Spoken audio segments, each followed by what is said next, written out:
What's in a chord? This minor major 7th chord is a hallmark of Bernard Herrmann's scores, and so closely associated with the filmography of his co-collaborator that it's often referred to as the Hitchcock chord. North by Northwest's music is full of chords based on the minor major 7th.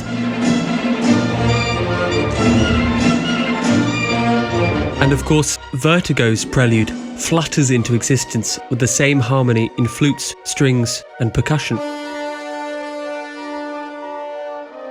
But it's Psycho's Prelude that provides the most chilling, aggressive, and memorable rendition.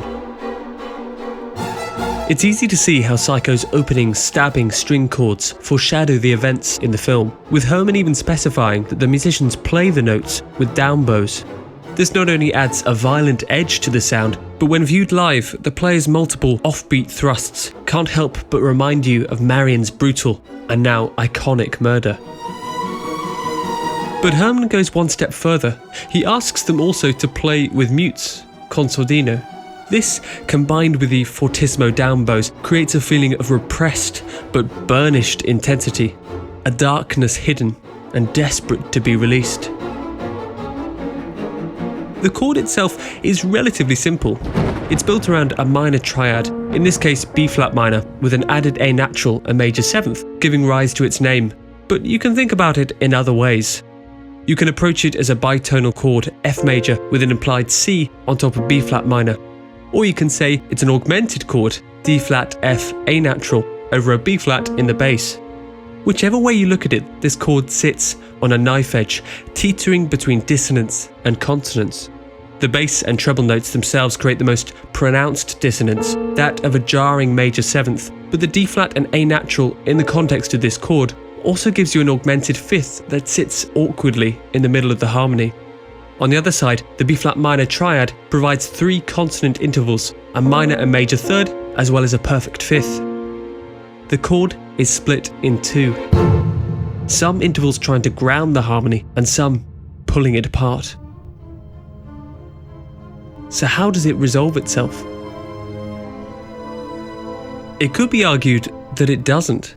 It's repeated so much in the film, not only in the prelude but in the majority of the first act, that it could be thought of as a harmonic centre in itself.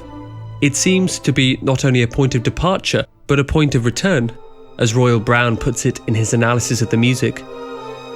But there is a strange thing that happens right at the end of the prelude. After the 20+ relentless hammer blows of the Psycho chord, the prelude finishes with a high, sustained, but differently voiced version of the minor major 7th, and lands on a resonant pizzicato note in the bass.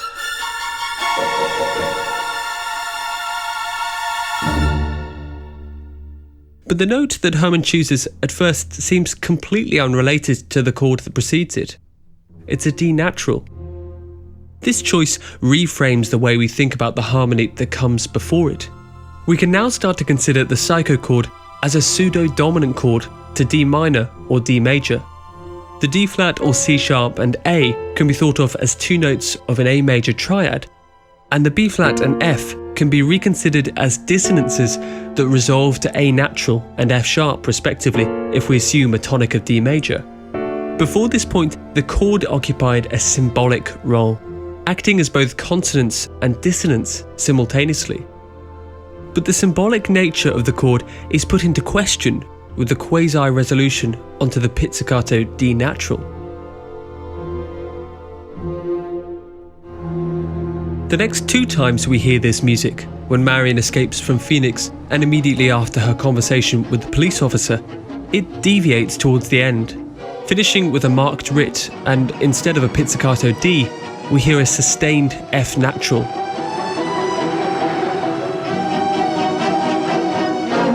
It feels like a red herring in these cases, the music promising something that it can't quite deliver.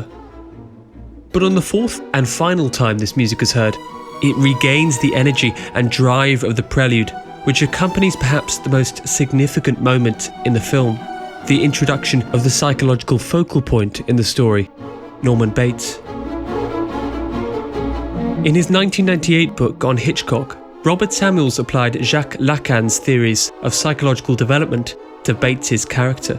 A student of Freud's, Lacan believed that a child's development of conceptualization of language and objects is split into 3 stages: the real, the symbolic, and the imaginary, which can also be thought of as 3 distinct places that are balanced in a healthy adult mind.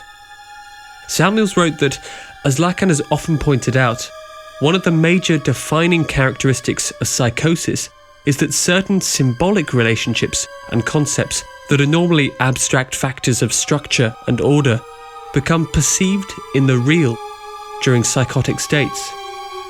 The murder of his mother was too much for Bates to bear, and in order to preserve her physical existence, he takes the symbolic representation of his mother and acts it out on the level of the real. Bates becomes his mother. So how is this represented musically? During the final time we hear the Prelude's music, Marion drives through a storm and through the darkness sees the sign for Bates's motel. In a way that exactly mirrors the Prelude's music, the minor major 7th chords rise through the strings, quickly interrupted, as at the beginning, by a D natural. But this time, the note is attacked and aggressively sustained, solidifying the resolution that was only suggested at by the final moments of the Prelude.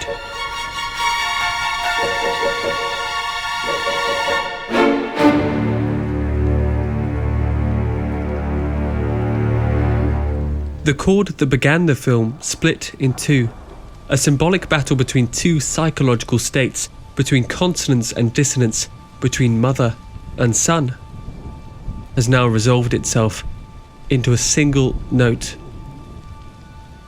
The symbolic has become the real.